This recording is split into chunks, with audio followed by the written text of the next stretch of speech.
You had enough yet? Getting angry? If you are, post in the comments down below. I'm angry as hell and I'm not going to take it anymore.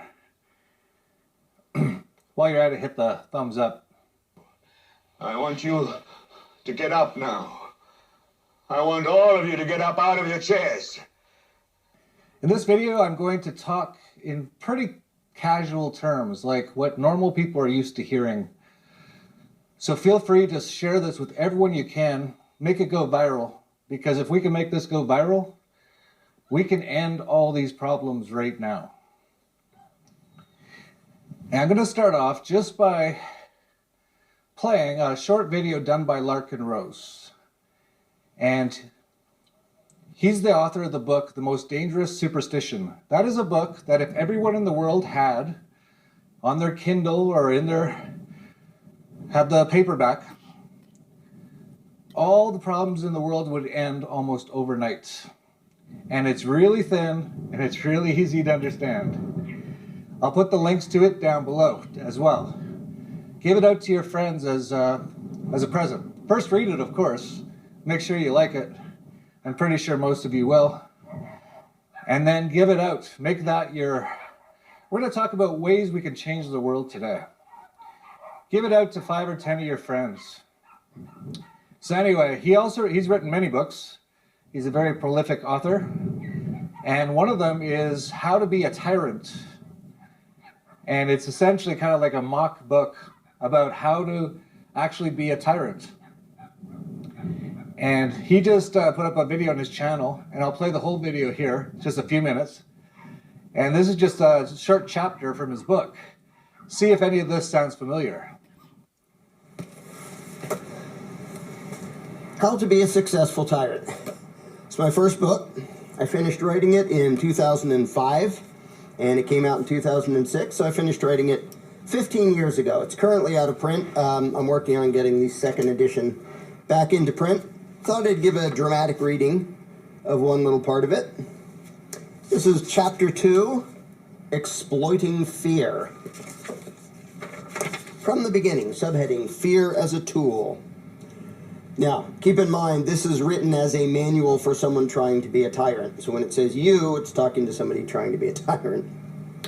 Almost all oppression via propaganda is based upon scaring people and then presenting a false choice where the people can choose either to do what you want them to do or face some unknown, often purely fictional horror. This is not the method of the common thug, which can be summarized as, do this or I will hurt you. A successful modern tyrant never presents himself as the thing to be afraid of, as doing so would obviously create resentment and hatred in the peasantry, and that leads to resistance.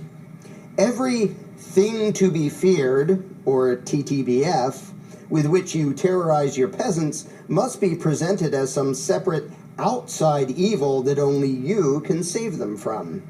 You must present the simple choice between obedience to you and the threat of some unpleasant happening, which does not appear to be of your doing and which you pretend to lament the existence of. In short, you must deceive and scare the citizens into voluntarily giving up their freedom. Quote, the people never give up their liberties but under some delusion. End quote, Edmund Burke. A simple example would be making up a plague of some sort, assuring people that millions are doomed to die, and then claiming that giving you a lot of money and control is the only hope of averting disaster. Or perhaps, instead of making up a disease, you can pick a real disease, grossly exaggerate the risk it poses to the peasants, whip them into a frenzy, and then present yourself as their only hope for salvation, which, of course, will require you to be given much wealth and power. Recent history gives many examples to build upon, such as AIDS, anthrax, mad cow disease, etc. Even the common flu can be used to spread alarm and panic in the peasantry.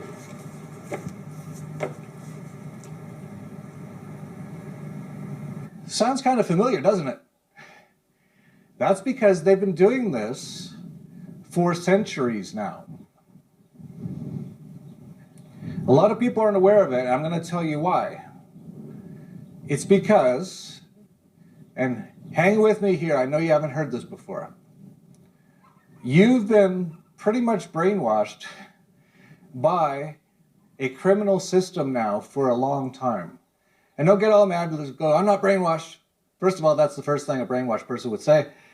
But I'll explain it in really kind terms. Because it's not your fault. You were born. Your parents believed all this stuff, which their parents believed. You were forced to go to government schools. And there you were given tons and tons of propaganda, very religious-like, especially with the Pledge of Allegiance, which used to be like this, by the way. They had to change it after World War II. But they still continue to do it.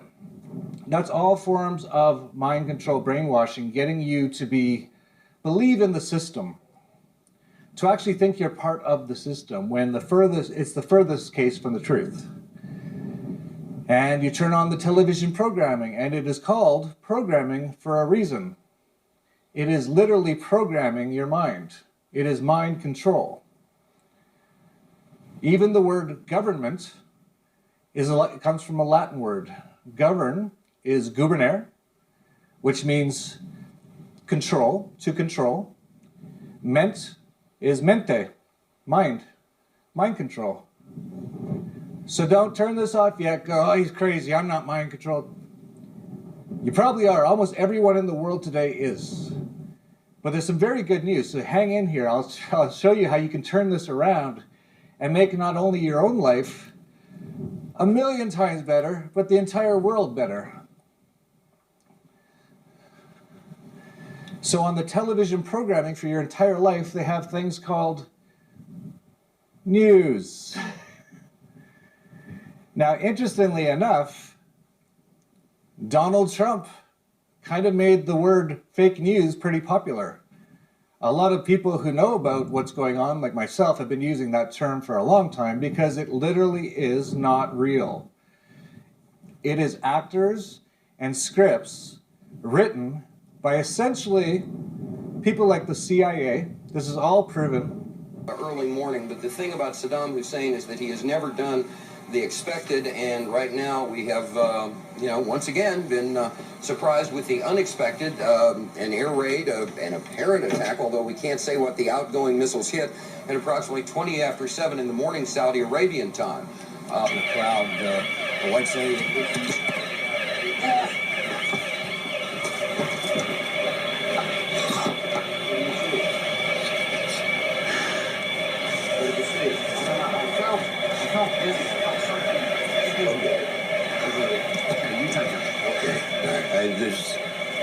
My apologies for please putting on a gas mask. There hasn't been any gas dropped here, but we could tell. You smell anything? No. You may smell some of the fumes from a missile exhaust going off. The missiles use a rocket, a cordite, some sort of burning. We just heard a little thump just then. But I have to apologize for that. I had a whiff of something and felt momentarily dizzy. You're more experienced military. The top 10 things about Saudi Arabia. Maybe we could shorten the list to 5. Oh, God. Geopolitics by Dan Quayle. It's been known for decades that everything on the news is put out basically by the government and the CIA in every country in the world. So it might be the Mossad in Israel, MI6 in England. And not to blow your mind too much, but all those countries are all controlled by the same people.